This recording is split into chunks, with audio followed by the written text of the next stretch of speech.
Bueno, muchachos, vamos a ver otro capítulo, el capítulo de muestras y el cálculo de muestras que les va a servir mucho para sus tesis de grado, para cualquier investigación que tengan que realizar en el campo del comercio internacional. Puede ser para un proyecto que quieran hacer también. Muestras. Bueno, comenzamos primero con algunas bases. Población y muestras.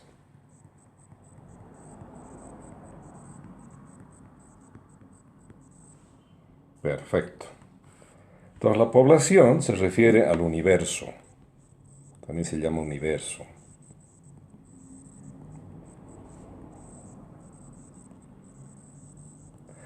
Y esto significa el total de los elementos en un conjunto.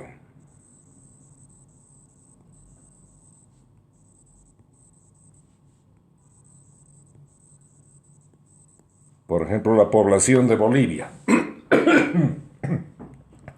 Somos alrededor de 12 millones de habitantes ya. Es la población de todo el país. 12 millones de habitantes. La muestra es parte de la población.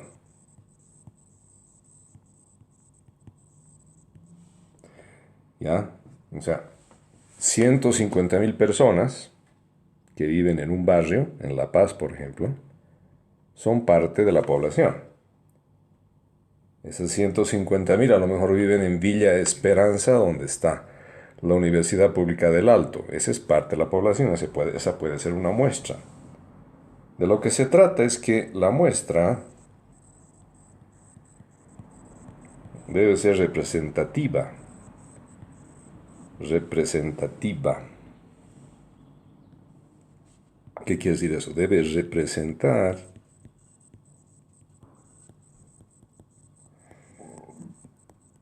las características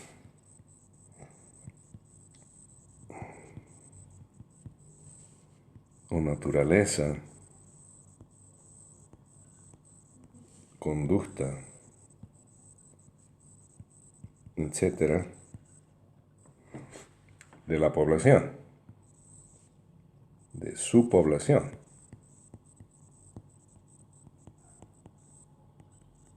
Claro, si nosotros queremos investigar cuáles son las necesidades que tiene la población de Bolivia respecto a bicicletas chinas, para importar bicicletas chinas, no vamos a hacer una encuesta o una entrevista a todos los ciudadanos bolivianos. Imagínense hacer una entrevista a 12 millones de personas. Imagínense hacer una encuesta a 12 millones de personas. Esto no es posible. Nos tomaría años. Y tendríamos que ser 10.000 trabajadores solo para la encuesta. ¿No? Bueno, entonces tenemos que escoger una muestra, una parte de esta población, pero para poder hacerles una encuesta o hacerles unas entrevistas para preguntarles su opinión acerca de cierto tema. Y esta muestra, este tamaño de la población, esta partecita de la población, tiene que ser representativa, tiene que representar las características o la naturaleza, la conducta de la población. Muy bien. Entonces, esta es la población.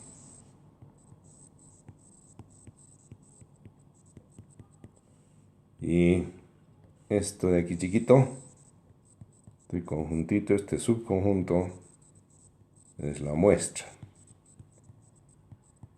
Tiene que ser lo suficientemente chico para que sea manejable.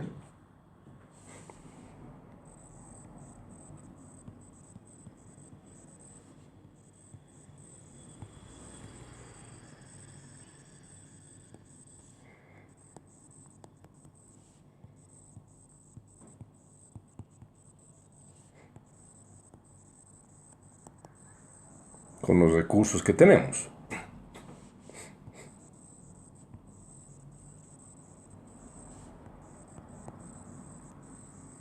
Por un lado, ¿no? La muestra. Por otro lado, tiene que ser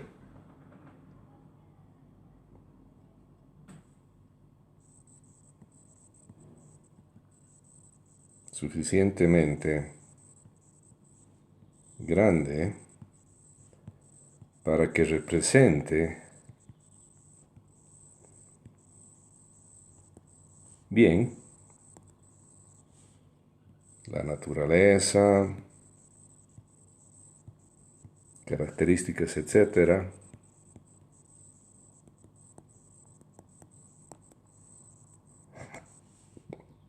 de su población, ¿no? Entonces aquí está la cosa clave, que represente bien. ¿De acuerdo? Muy bien, dicho eso, entonces ya tenemos el tema claro. Vamos a ir al punto 2.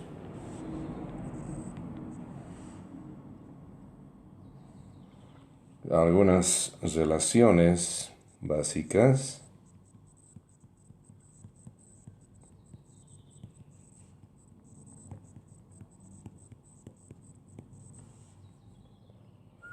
Y bueno, el tamaño de la muestra, vamos a decirlo, vamos a llamar n,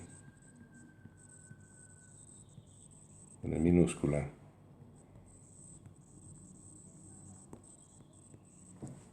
¿Ya? Y ustedes saben, sigma es la desviación estándar. ¿Cuál es la relación primero?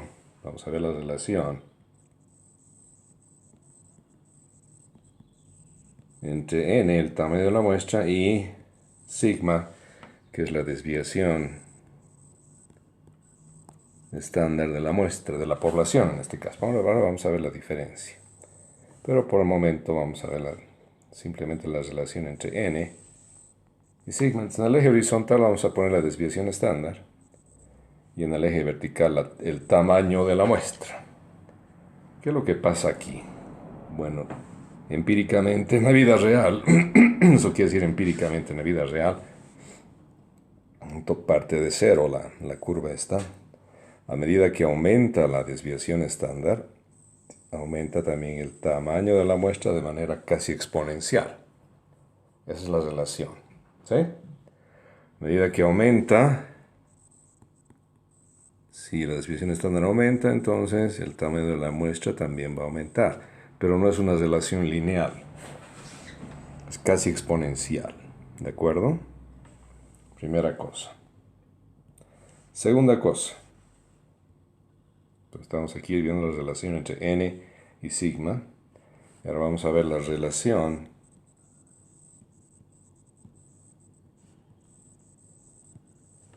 entre el margen de error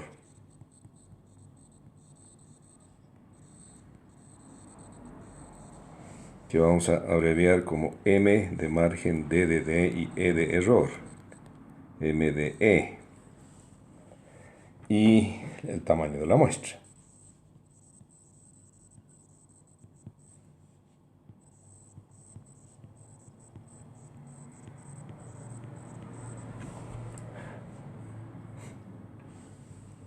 Entonces vamos a dibujar aquí el m de e en el eje vertical, el margen de error, y en el eje horizontal en el tamaño de la muestra. Y aquí empíricamente también se ha determinado que esta curva sea de este tipo.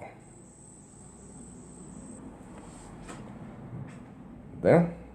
Es decir, mientras el tamaño de la muestra aumenta, el margen de error disminuye. ¿Ya? Entonces aquí vamos a escribir eso. Si n aumenta, entonces el m de e disminuye, pero no es una relación lineal, es una curva. ¿De acuerdo? No es una relación lineal necesariamente. ¿Cómo nosotros calculamos el m de e? Entonces la fórmula de cálculo del margen de error, simplemente igual al valor z, la variable z, que vamos a ver cómo se calcula después, por la desviación estándar dividido entre la raíz cuadrada del tamaño de la muestra.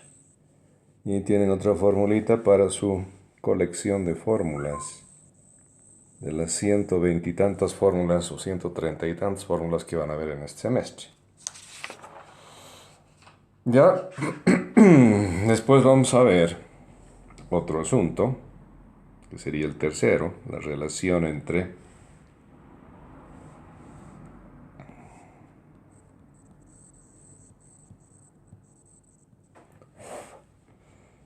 el intervalo de confianza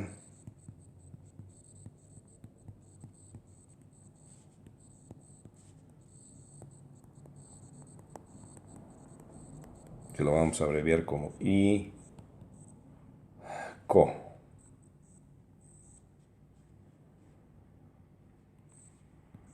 ¿Ya? Y el margen de error, el margen de error que nos vamos a permitir tener para calcular el tamaño de la muestra, para realizar nuestras predicciones, etcétera, etcétera.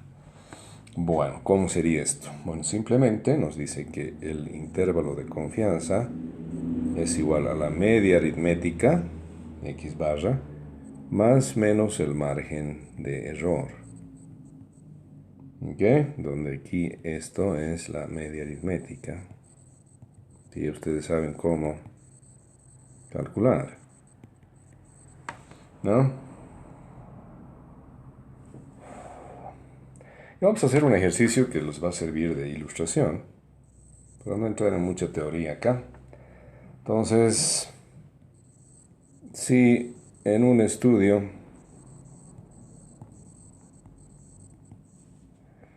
de importación de motores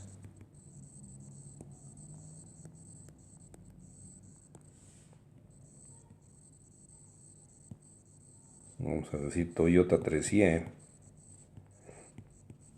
la media aritmética o el promedio de importación anual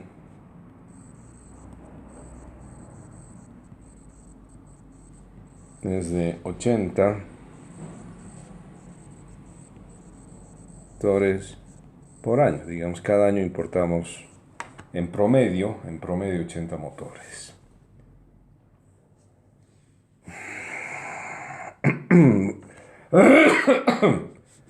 Se trabaja con una desviación estándar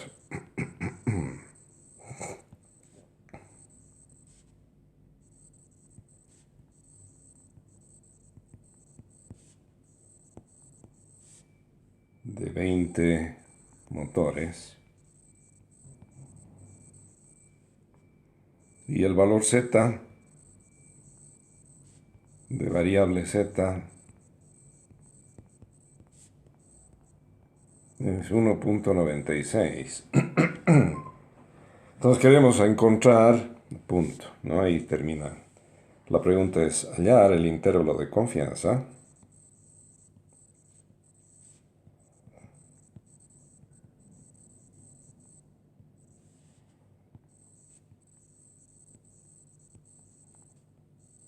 para diferentes tamaños de la muestra. Para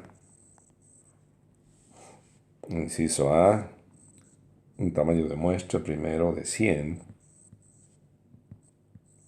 B, para un tamaño de la muestra de 49. Y C, para un tamaño de la muestra de 196. Bien. Entonces, lo primero que tenemos que hacer es aquí, bueno, decidir qué información tenemos, ¿no? Información que tenemos a la mano. A ver, estamos importando la media aritmética de motores. Vamos a decir que sea X, media aritmética 80. Sigma es 20, la desviación estándar. Punto y coma Z nos dan 1.96. Y tenemos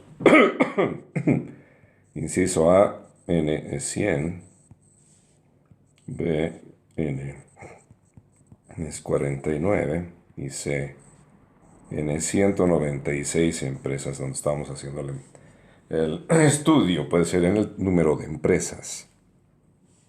La incógnita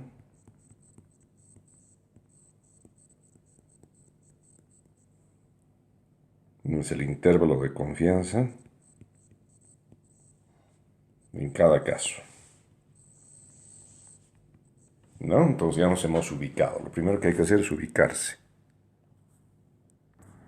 Bien, y entonces ya tenemos la información en incógnita. ¿Qué enfoque vamos a usar? El enfoque implica qué método, qué fórmula o qué modelo matemático, estadístico vamos a usar. Entonces nuestro enfoque es, bueno, el intervalo de confianza, habíamos dicho que es igual a qué? A la media aritmética más y menos el margen de error, donde el margen de error es igual simplemente a la variable z que multiplica a la desviación estándar dividida entre la raíz cuadrada del tamaño de la muestra. Listo. Ese va a ser nuestro enfoque. Y aquí tenemos que encontrar un intervalo. ¿Qué cosa tenemos que encontrar del intervalo? Bueno, todo intervalo tiene una frontera superior, como ya saben ustedes. Esto hemos visto en nuestras distribuciones de frecuencia, ¿no? Y una frontera inferior. Perfecto, muy bien. Y es lo que vamos a hallar. La frontera superior y la frontera inferior. Ya con eso ya estamos bien equipados. Y entonces comenzamos. Vamos a hacer una tablita. Para hallar la frontera inferior,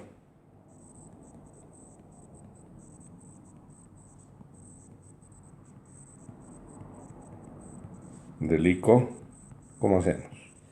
Sería ICO, sería la desviación, digo, la media aritmética menos el M de E, menos el margen de error. ¿No? ¿Y qué es el M de E? Bueno, vamos a reemplazar por la fórmula aquí, que es Z por sigma sobre raíz cuadrada de N. Y la frontera superior, ¿cómo?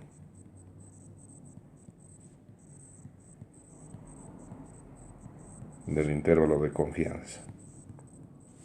Pues, aquí podemos poner inferior, superior con subíndice sería X barra, menos el margen de error, o sea, la media aritmética, aquí el margen de error ya sabemos que es Z, por sigma sobre raíz cuadrada de N. ¿No? De esa manera vamos a calcular entonces. Y vamos a hacernos una tablita, ustedes van a calcular con calma, yo les voy a hacer la tablita. Y vamos a usar un nivel de confianza, además, esto viene como información adicional.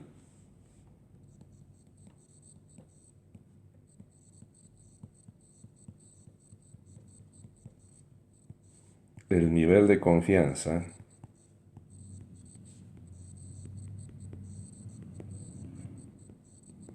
es 95%. ¿Ok? Nos vamos a dar un 95% de nivel de confianza. Es decir, que vamos a tener la certeza, la confianza que 95% de exactitud van a tener nuestros cálculos. Siempre va a haber un 5%, es decir, la diferencia entre 100 y 95, que es 5, en que no vamos a tener confianza con los resultados. Pero de 100 vamos a tener 95% confianza en los resultados. Eso quiere decir el nivel de confianza. Esa sería la información adicional. Y de ahí después van a ver ustedes de dónde sale Z, viene justamente de este nivel de confianza. Bueno, entonces vamos a construir una tabla acá. Ustedes van a hacer los cálculos por su cuenta. Ya, simplemente reemplazando los datos. Tenemos Z, tenemos X barra, tenemos sigma, tenemos N. Para los tres casos que tenemos, ¿no? Aquí N en el inciso A, N vale 100. Aquí tenemos X barra que es 80, sigma 20, Z 1.96. En el segundo caso n vale 49 y en el tercer caso n vale 196. Ya, entonces lo que vamos a hacer es lo siguiente acá.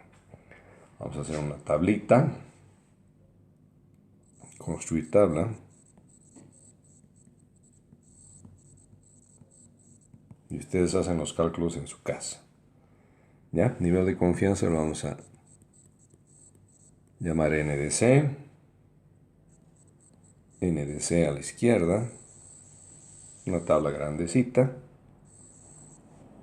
Aquí tenemos el número Z. Aquí vamos a tener el tamaño de la muestra que va a ir variando. Aquí podemos calcular el margen de error. Y aquí vamos a calcular la frontera superior. Y en este otro lado la frontera inferior del intervalo de confianza. Frontera superior ICO. Frontera inferior ICO. Ya.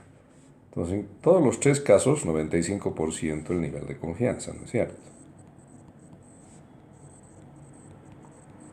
Y como es 95%, la variable z tiene el valor 1.96 cabalito. En cada caso. Ya. Ahora vamos a ir haciendo variar n. Cuando n vale 49, vamos a calcular primero el margen de error. ¿Cómo calculamos el margen de error? Utilizamos simplemente esta fórmula de aquí. Aquí está. Esta de aquí. Margen de error igual a que z por sigma dividido entre la raíz cuadrada del tamaño de la muestra. N, ¿no? Entonces aquí tenemos todos los datos. Y ustedes van a calcular con qué límite en su casa y les va a salir 5.68 el margen de error. ¿Ya? Después vamos a calcular la frontera superior. ¿Cómo se calcula la frontera superior? Este es más. Aquí hay un más. Ese signo es positivo. Aquí tenemos un signo negativo. La frontera superior es la media. Aquí está la frontera superior. ¿No? Y cos superior es la media aritmética, que es x barra, más el margen de error. La media aritmética ya sabemos que es cuánto. Aquí está, 80. Y el margen de error ya es 5.68. Entonces esto es 80 más 5.68 y esto es igual a 74.32. Y la frontera inferior es con el signo negativo. Aquí. Pico inferior es la x barra, que es la media, menos el margen de error, ¿no? Entonces aquí sería 80 menos 5.68. Y esto nos da... Bueno, aquí hay un pequeño error. La frontera superior, perdón, aquí voy a corregir. Esto no da 70 y... Claro que no, esto da 85. Aquí me equivoqué. 85.68. Y aquí es 80 menos 5.68. Este es 74.32. Así. Y así vamos a hacer cuando n es 100. Entonces aquí calculamos el margen de error. Ustedes lo van a hacer para practicar en su casita. La frontera superior va a dar 83.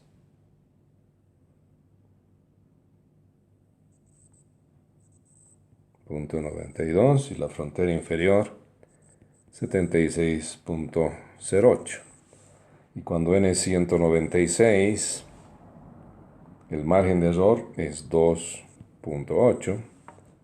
La frontera inferior va a ser 77.2 y la frontera superior 82.80. Y listo. Ahí tenemos nuestra tablita. Ustedes calculen por su cuenta para que practiquen y aprendan de manera individual también. Entonces aquí se comprueba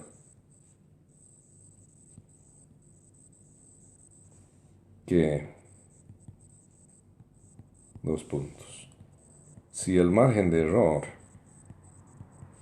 baja, disminuye, como es el caso aquí, entonces n aumenta,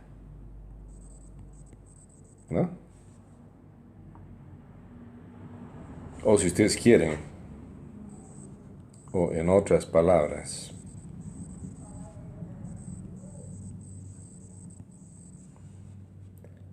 si el tamaño de la muestra aumenta, que es lo que...